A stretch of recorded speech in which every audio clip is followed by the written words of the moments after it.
Welcome to Up to the Minute. It's Monday, April the 6th. Glad to have you with us. I'm Todd Duplantis, and we've got your Houston Community College news and information that you need to know right now. Joining us this morning, we've got a special guest, Faculty Division Chair, Computer Networking and Telecommunications Department, Samir Saber. Thanks for being here this morning, Samir. Thanks, Todd. Good morning, everyone.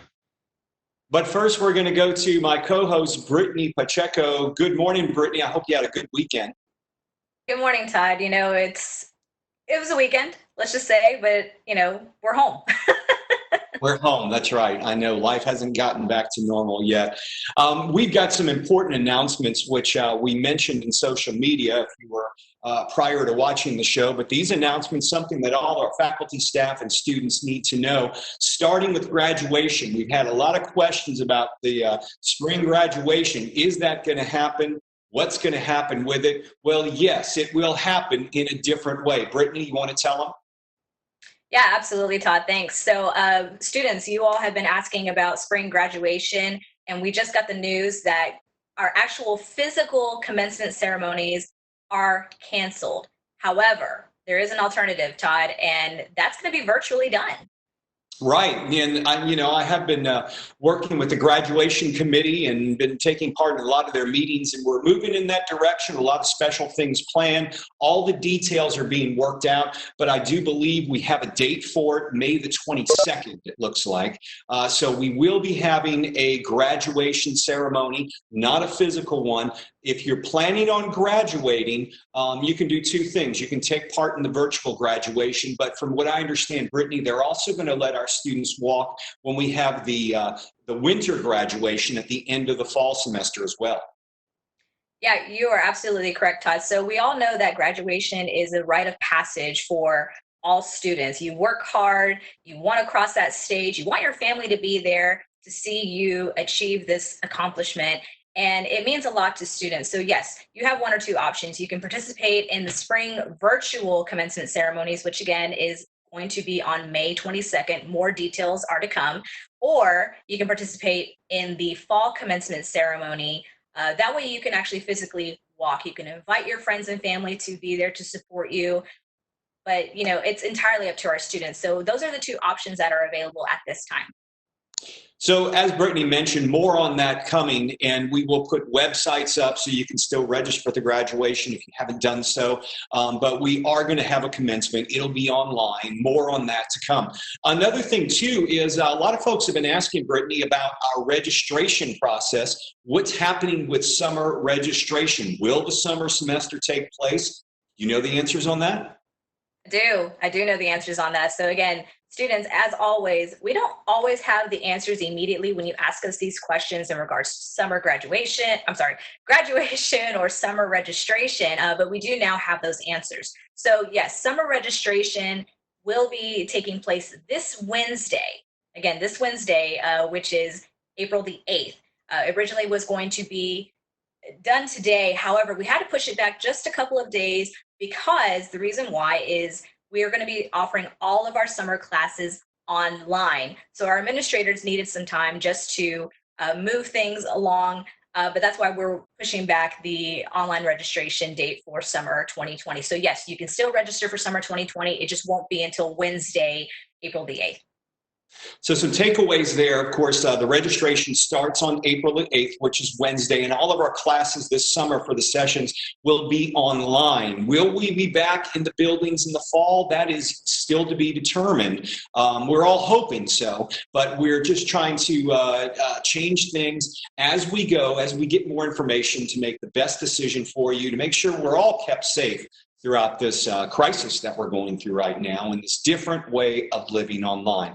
Brittany, thanks a lot for that info. We'll talk more about that in just a few moments, but I want you to stick around. We've got some special guests joining us right now. Samir Saber, who is the Faculty Division Chair, Computer Networking and Telecommunications Department from the Southwest College. Samir, thanks for being here. Thank you, Todd. Always a pleasure. Absolutely. And I guess your students would be very interested in what's happening with not only graduation, but also the summer classes as well, because I imagine your department will be offering some summer classes online as well. Yes, and actually the trend has been, online has had the most growth. So for us, it's a natural transition. It's just that everything is just being boosted now. And Samir, I'm going to hold on a second because we've got a special guest joining us. If he'll turn his camera on, I believe Dean Sean Otmishi from the Center of Excellence for IT and Digital Technology. Sean, thanks for being here. We can't hear you, Sean. Let's turn it. Can you hear me now? Yeah, I can hear you now. There you go. How's it going? Great. Hey, glad to be here. Sorry for the rush. I'm here now. That's quite all right. We're glad to have you here with us. We were talking to Samir, and he was saying your classes really have been geared to go online. You guys have been moving in that direction, but I guess this really wasn't a big change for you guys. It was, and for us, we offer networking, programming, gaming, GIS, cybersecurity, so many different programs. For the most part, our department's been pretty prepared for this. I think there's been a couple of classes, for example, Digital Communications offering photography. Those courses that require the studio time are the challenges, but for Samir's part, they've done an excellent job completely online, and they're rocking and rolling. Samir, I'm going to go back to you. You had said you guys are offering some classes online this summer. What's been the reaction from your students right now that you are fully online? What's been the feedback you're hearing so far? Well, so far, actually, the feedback has been really good. We've had a lot of students just being ecstatic about feeling comfortable at home and just I don't know, I guess they're more relaxed and so far they've sent really strong messages about being happy and with their instructors. So we're optimistic about going fully online.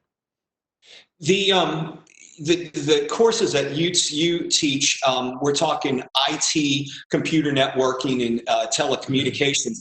Are these positions that would be normally working remotely in the first place? It's a mix. So right now, of course, a lot of IT people are working online or remotely, but many of them do have to come in person because so many of those systems need to be maintained and operated because of the high demands that we have right now. So are you, do any of your students, are they currently working in the field right now while they are taking classes from you? Do you have some of them that are maybe have a profession, they're looking for certifications? Yeah, it's a mix, definitely, but I can tell you a lot of them are looking for gigs. They're looking to help out those companies that are transitioning, and it's not just on the admin or back end side. A lot of it's just to support, you know, sheer demand and the technical support for people. So, Samir, would you say that those jobs, since this crisis has started, have become the essential jobs that people need to look for as you move in the future? Are these the jobs that are in high demand right now, more than they were before COVID started? I think so. Now the paradigm is completely shifted, and the good news for us, this move to fully virtual online has been going on for a good number of years now. So we're fortunate to have a lot of academies and third-party vendors and partners that really can kind of flip that switch for us. The biggest challenge for us has been because the sheer number of faculty, students, and classes we offer. So every program is a little bit special on how our needs are online. Sean, I want to go to you for a moment. I know a number of your courses do require some, I know you have a virtual reality lab there at the Southwest College. How are you mixing in the curriculum when you normally would have students working in that lab? So the great thing about our team is we've been working closely with our third-party certification companies. We've been working closely with InfoSec, where they're able to offer virtual labs online. So students are able to continue working on what they normally do. So if you don't have the equipment in campus face-to-face, they can remote directly into it and still continue using that CPU power. I wanted to also talk about what Samir was mentioning about where we are right now. So when you think about COVID-19, all of the companies, no matter what industry you're part of, is moving towards online. So you're hearing about Microsoft Teams, you're hearing about Cisco WebEx. So many companies are having to learn how to use this equipment. So adding more technical support, needing more networking, more bandwidth. more server-side administration. So all of the areas that we offer are in demand, and it's going to continue growing, especially with this situation with COVID. Samir, I know you and I talked about 6 months ago. We had a great show on cybersecurity. And right now, with the fact that we're all working online and people have experienced this during Zoom meetings and webinars, that people are bombing these meetings, just breaking in, hacking in. Do you have any quick cyber tips you could give people who do those Zoom meetings all the time, or like we're on with WebEx? Well, the number one tip would be to do whatever you can to protect your local home PC. That's the number one issue is, now that our office is at home, a lot of people are using their own computers that are not, protected. And so the hackers are looking at that because you're home now and they're looking to breach your system. And Do you, simple things, I guess, like locking the room once you go in, and people have talked about having a virtual lobby where you let people into these meetings. Are those some good tips for keeping people from hacking into the meetings? could be, I would say we're definitely what's going to happen. We'll have a lot more streaming desktops. So imagine like Netflix, but for computers, where people just kind of use secured environments that way instead of relying on their home PCs. In the meantime, what people can do is just make sure they have a solid, antivirus solution that's at a minimum, and to protect your Wi-Fi network because intruders are definitely looking to breach their home networks. Sean, I'm going to ask you, we've all changed way of doing business right now with working virtually online. Most people are doing so. I'm going to ask you to forecast in the next 6 months. When we all get a chance to hopefully go back to work in the next month or so, or maybe 2 months, do you see this completely changing the way we're going to work in the future from now on? 100%. I think it's totally going to change the way we work. And I've already started noticing that a lot of different departments within HCC are already adopting Microsoft Teams. I know at the Southwest College, Dr. Burlow and her staff have already started adopting it. And I got to be honest with you, it's been very helpful.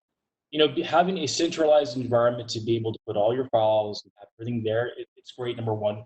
But number two, if your employee is currently not able to attend a face-to-face meeting, you can quickly pop on Microsoft Teams and you're there. So yeah, I think it's totally changed, and people are going to continue adopting this. Sean, another question, being the dean of the Center of Excellence out there.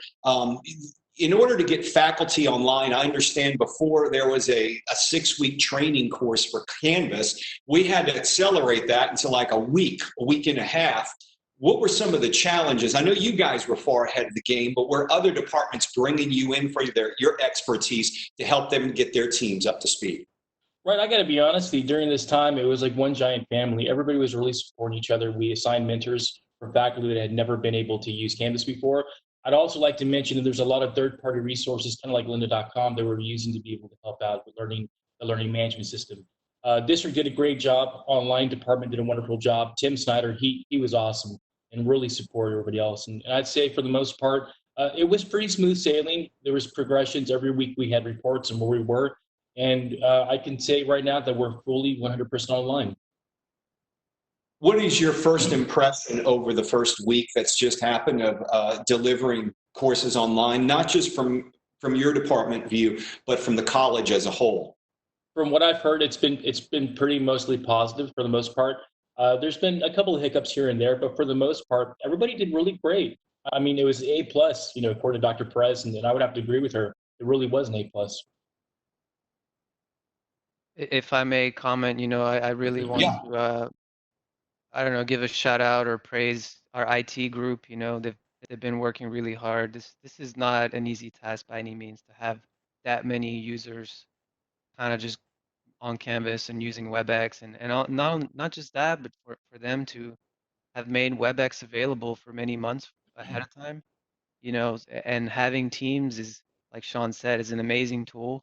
And I know they've got a lot of integrations that they're working on because faculty really like Teams. So we're headed in a really interesting direction right now. Thank you both for being here today, Samir and Sean. Right now, we're going to check in with Brittany Pacheco, live from her parents' house. Brittany. It just seems like everyone's on the internet. Yeah, Who knew? imagine that. We got, everybody's streaming Tiger King. Have you watched it yet? No, and I refuse to. Get to it, Brittany. Come on now. It's worth watching. We mentioned it.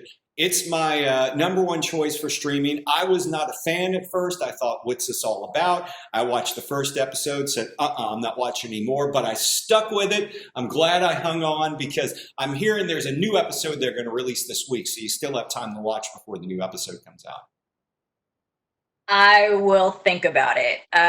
Still not at the top of my list. I'm watching a couple of other shows right now.